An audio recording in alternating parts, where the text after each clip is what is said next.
नमस्कार, राम राम, आदाब, सत श्री अकाल, जय भीम, जय जोहार। मैं लोकेश कुमार, आप देख रहे हैं दलाल समाचार। हमारी दलाली आपने बेरोज़गारों के लिए देखी, हमारी दलाली किसानों के लिए देखी, हमारी दलाली गांव वालों के लिए देखी, लेकिन आज हम जिस चीज़ की दलाली करने जा रहे हैं वो वाकई आपके रोंगटे खड़े कर देने वाली होगी। और अभी जिस चीज़ को हम कवर करने जा रहे हैं, हम बता रहे हैं आपको, ये पीछे से जो सारा माहौल अभी ये जो भी परिवार दिख रहा है आपको, ये इस परिवार की दास्तां। मेरा नाम योगेंद्र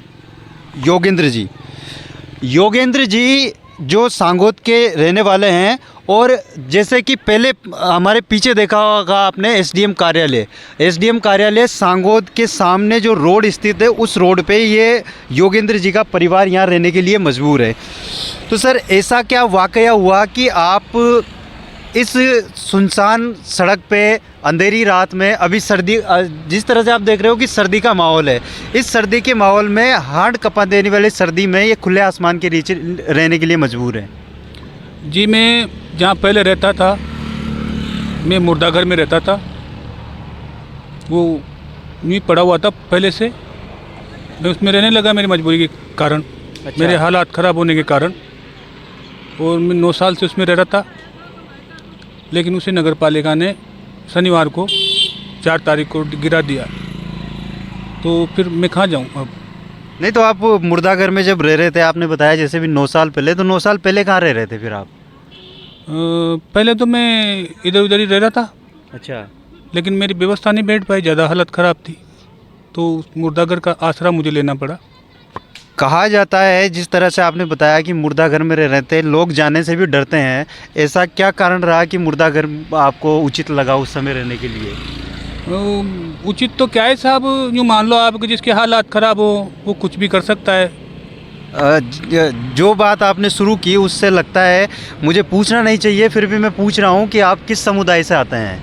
मैं वाल्मीकि समाज से हूँ, वाल्मीकि समाज से। और मेरे हालात ख़राब होने के कारण, आर्थिक स्थिति डाउन होने के कारण मैं उसमें रहने लग गया।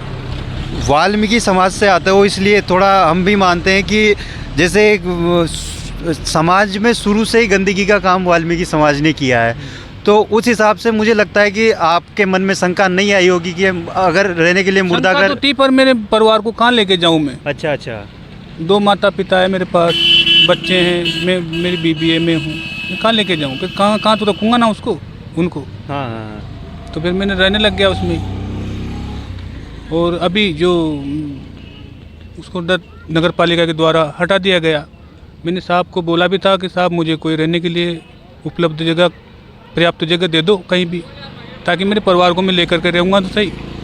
वैसे मेरे पास अभी तक कहीं भी कोई ज़मीन, एक बसवा भी ज़मीन नहीं है, 1 फुट जगह भी ज़मीन का पट्टा नहीं है। और मेरा उसमें मेरे परिवार का चला रहा था। कुछ रोजगार आप जो करते हो? कोई रोजगार नहीं है, बेरोजगार हूँ अभी तक। मुझे लगता है कि मेरे पापा जी, मेरे दादाजी तक का भी अगर रिकॉर्ड देखेंगे तो कहीं से कहीं तक कोई सरकारी सहायता से या रोजगार से या किसी ज़मीन से मैं नहीं जुड़ा हुआ हूँ।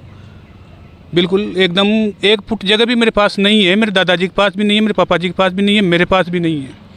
यूँ तो कहा जाता है कि प्रधानमंत्री आवास योजना में कई घर बने हैं, कई बेघरों को घर मिला है, लेकिन ये ऐसा वाकया देखने को मिला है कि जिसके पास घर था, सर छुपाने के लिए जगह थी, उस जगह को भी शासन ने मिलकर छीन लिया है। सर, जब आप 9 साल से मुर्दा घर में रह रहे थे, तो क्या बीच में ऐसा समय नहीं आया कि आपको शासन ने अवगत कराया हो कि इस जगह को खाली किया जाए? नहीं, जब मैं उसमें रहने गया था ना, तब प्रशासन ने मुझे नोटिस दिया था। मैंने प्रशासन से उसी समय पर बोला था, साहब मुझे रहने दो, और मैं अभी कहाँ जाऊँगा, और आगे देखेंगे फिर क्या होता है। लेकिन मेरी व्यवस्था ठीक ठाक नहीं हुई, क्योंकि बेरोजगार होने के कारण क्या क्या करें, बच्चों को पढ़ाएं लिखाएं, क्या क्या करें, मैं तो समझ में नहीं आ रही मेरे।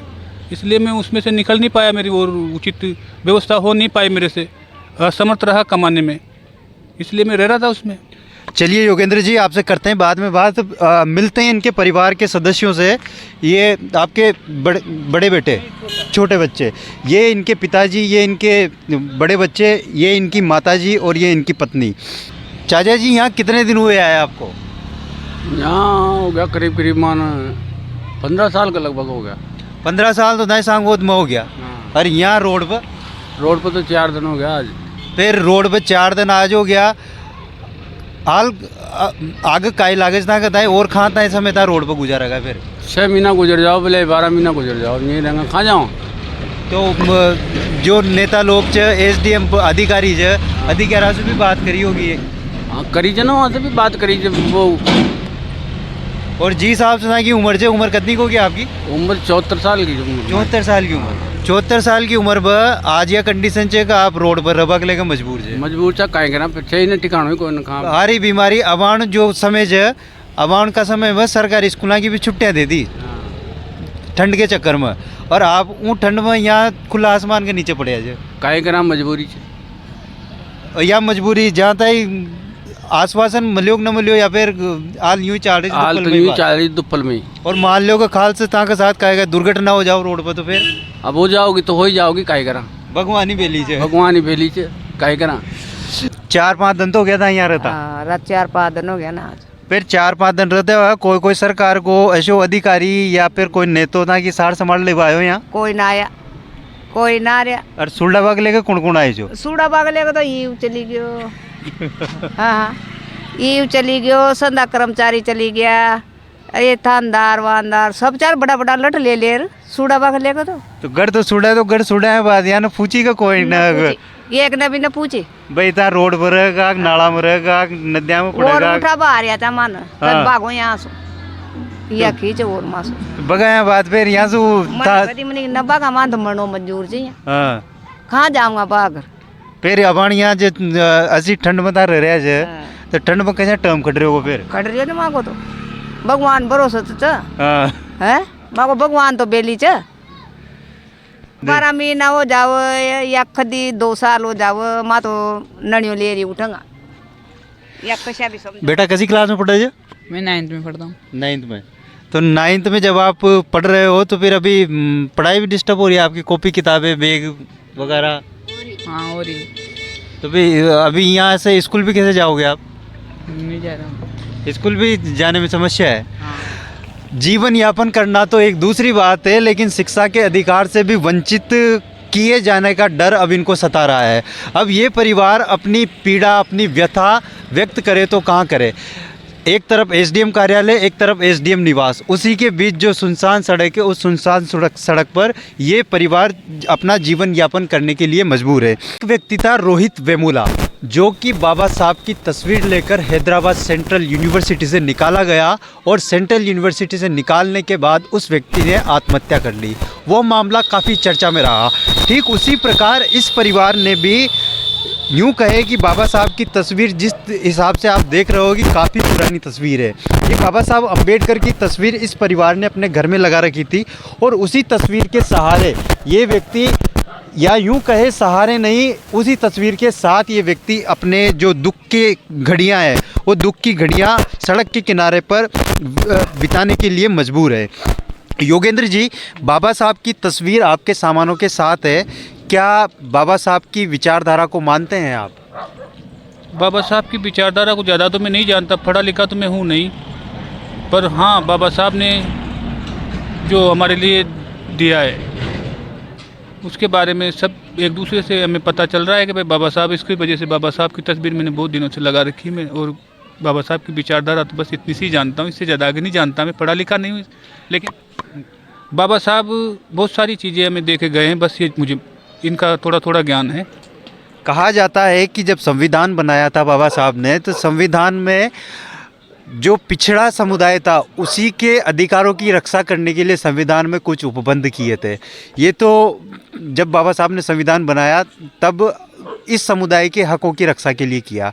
तो आपको ये चीज़ पता है कि बाबा साहब की तस्वीर जो आपके पास है ये किसी राजनीति का कारण बन सकती है, या फिर आप जिस तरह से एक आस्था रहती है भगवान के प्रति, तो उसी आस्था को लेकर आप ये बाबा साहब की तस्वीर को आप भगवान की तरह मान रहे हो?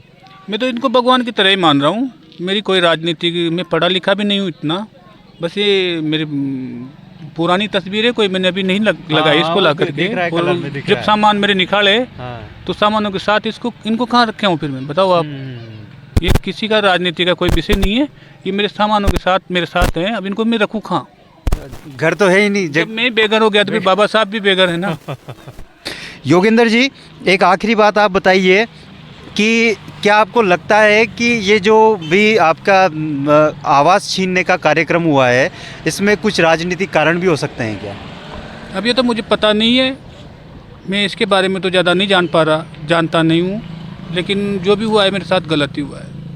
और शासन प्रशासन से क्या उम्मीद है आप? शासन प्रशासन से ये उम्मीद है कि जब से यूँ मान लो मेरे दादाजी से मेरे पापा जी के पास और मेरे पास तक अभी तक अगर 1 फुट जगह नहीं है, तो मुझे कहीं मेरा मकान अलॉटेड किया जाए और भूमि दे करके मकान बनाया जाए।